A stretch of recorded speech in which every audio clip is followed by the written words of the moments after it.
Matotipila, in my experience, in the entire North American continent, at least in United States and Canada, I would say, is probably the one most powerful space that you can see in this part of the world. It has a dimension. See, in the yogic dimension, we look at it as human body, the energetic body of the human being is like the cosmos. It has 114, energy points. Of these, two are outside the physical structure, rest are inside.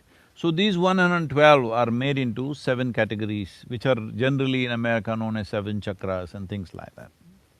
Of these seven, there is one in the throat region which is called as Vishuddhi.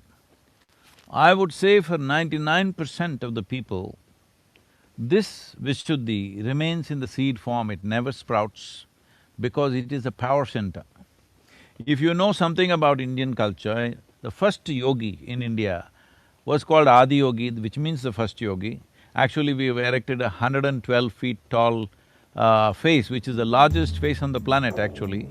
I don't know if you've seen that, you can see that image in the thing, it's a 112 feet tall bust. Because he is the first yogi, to honor him, because he gave us the technologies for well-being, how to handle human well-being from within. So in this, he is also called a person who is powerful in his throat. And his throat is blue, and there's a snake around his throat, all this imagery.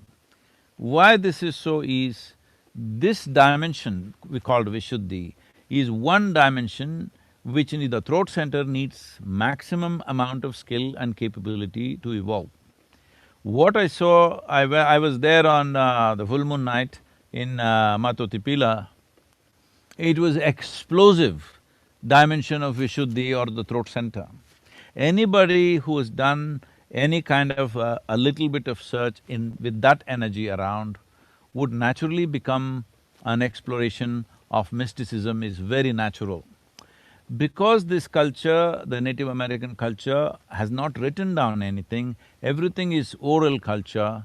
Now if one person has realized something, unless he finds another person in the next generation to pass it on, it kind of gets lost.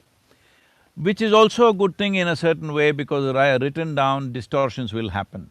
But when the entire culture went through an upheaval for generations of people, probably 8 to…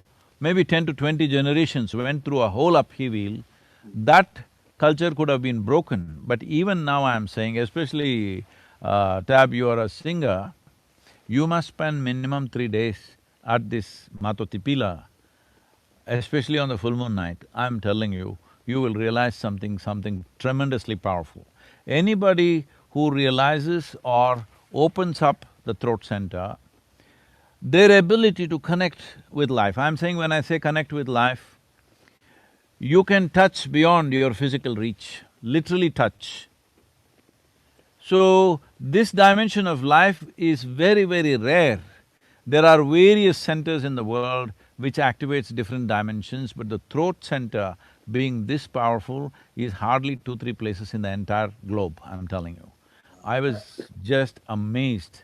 The way it is reverberating with this dimension of life is just absolutely amazing. I do not know how it has happened. Nature has done it. In India, we create our own structures. We create consecrated structures to reverberate this kind of energy, but what we make is of small proportions. But here it is standing in such a magnificent form, and this in many ways, I've spoken in detail about this, I don't want to go into the detail. This in many ways, whether tribes were from the plains or from the mountains, from the coast, wherever they were, this has influenced the entire culture in a huge way. Because when I hear the Native American voices, what I see, I have no scripture in my head, I don't have any bookish knowledge or religious knowledge. All I have is, I can feel the place with my eyes closed.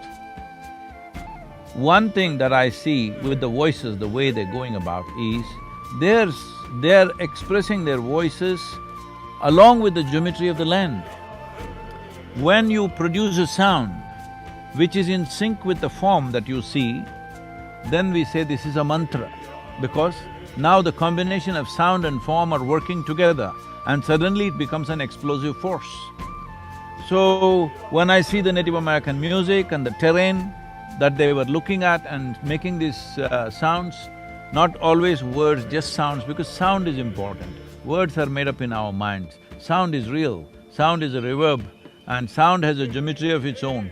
If you utter the right kind of sounds, it will touch the forms, it will embrace the forms. In this there is tremendous power. This is where I see the entire Native American spiritual process is rooted. Whether people have physically been there or not, it doesn't matter. Because even without physically being there, you can connect with it. If you connect with the land, you can connect with this dimension. And if you connect the land and the sound, you will definitely connect with this Mato Tipila, because this is not a physical thing. There's an energetic dimension to that. See, we have a physical body, but without the life energy, what is this physical body? It's just rot, all right? So what is a stone? A stone is nothing unless it has an energetic body. Here there's an energetic body expressing this dimension of the throat center in the human system in an extremely powerful way, which is… I've never seen a place like that in my life. I've traveled literally everywhere, I'm telling you. That's So amazing. that's been one of the most profound things, and Cahokia also was a great thing for us to see, because we discovered certain things that what they have done there, and some things that have gone right, some things that went wrong there. That's a different aspect, but this Matotipila is a must for every indigenous person. It's a must, whether they go there physically or otherwise, they must connect with this. This is where the power is. The basis of your culture in some way energetically is here. And with connecting with that could also be the liberation for the future.